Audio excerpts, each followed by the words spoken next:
Hi everyone, I'm Ellis Dodwell. I'm part of the Material Index. We are a tech company in the circularity sector. We just got seed funding, and we're looking at some tools around digital twins to um, help us in our mission to deliver greater circularity in the construction sector. So my background is I trained as an architect, and then I've become a software developer.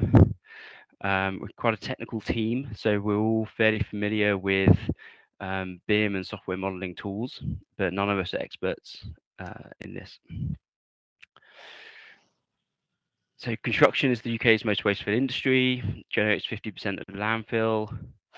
The reuse rate for construction materials is under 2%. Most of the UK sector is taken up by kind of Victoriana fireplaces, this kind of thing. It's not really dealing with large-scale projects. It's not really supplying the need for the large-scale construction industry projects. We think there is unmet demand for this. There's some great examples in Europe. This is Lengdanger Architects in Copenhagen, using innovative approaches to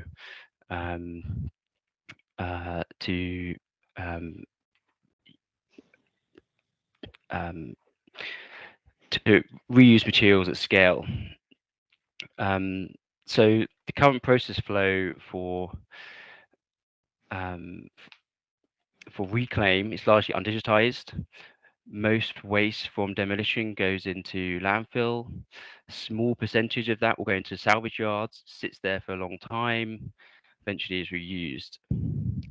Our proposed process flow is to digitize projects pre-demolition by pre-demolition audits, upload those materials onto an exchange platform where at the point of demolition, the materials would already have found a home.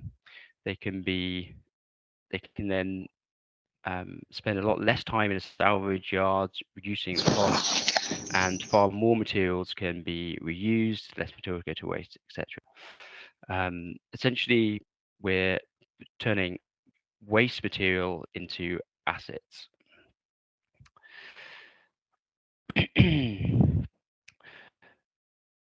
At scale, so it's kind of countrywide or citywide, what we're thinking we can take batches of different materials and aggregate them.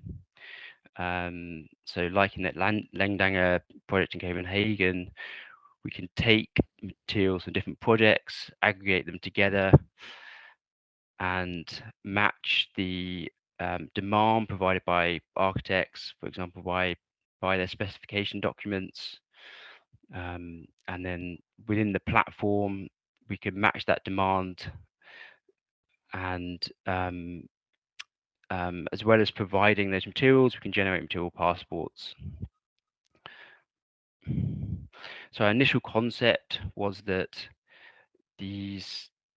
that digitization process would be done on people's phones. So like a builder or an asset owner could scan in the materials. We'd have some kind of tagging process to help upload these materials for the search process. And on the demand side, architects could upload their specification, and the cloud platform would match those together. Once it's in there, we can provide some other tools around circulytics, automated tagging, that kind of thing. Looking into it in more detail, we realized that we need about 4 key qualities for any for any asset that we're uploading. So the classification, that's really required to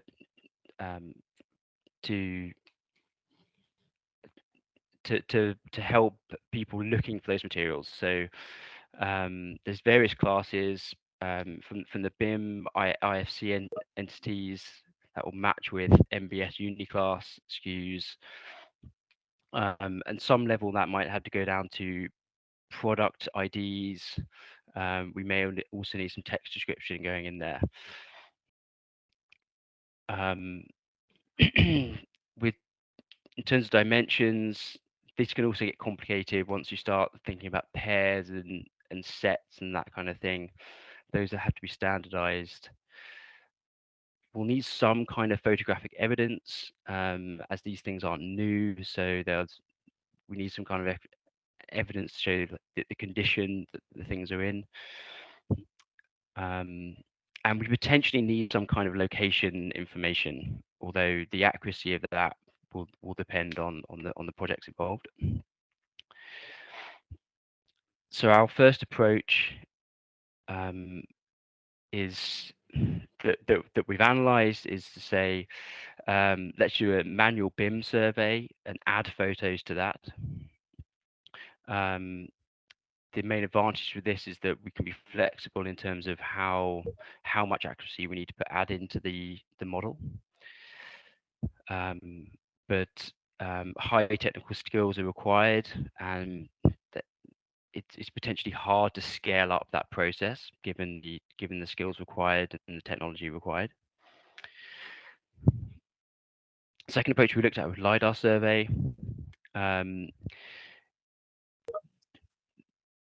This require high accuracy. This provide high accuracy, but requires specialist equipment. But there's potential for some kind of machine learning automation in classifying, calculating the volumes. And from those, we could build a BIM model and then upload that data into the cloud. A third approach, third of the 4 approaches, is to harness photogrammetry or NERF, neural radiance fields. The main issue with this potentially noisy data that requires cleaning. The main advantage being that there's only one survey required. We've got those photos. Again, with classification, we can build it into that BIM model. And maybe the simplest approach is just a photo survey with Wi-Fi enhanced geotagging to give that 1 to 2 meter accuracy. And those photos can then be overlaid on floor plans. No 3D model with this, but it's potentially a simple approach for getting those materials and assets into the cloud. Ellis, so you've got about 30 seconds left. That's okay. Yep. So this is the final slide, just comparing those 4 approaches. Though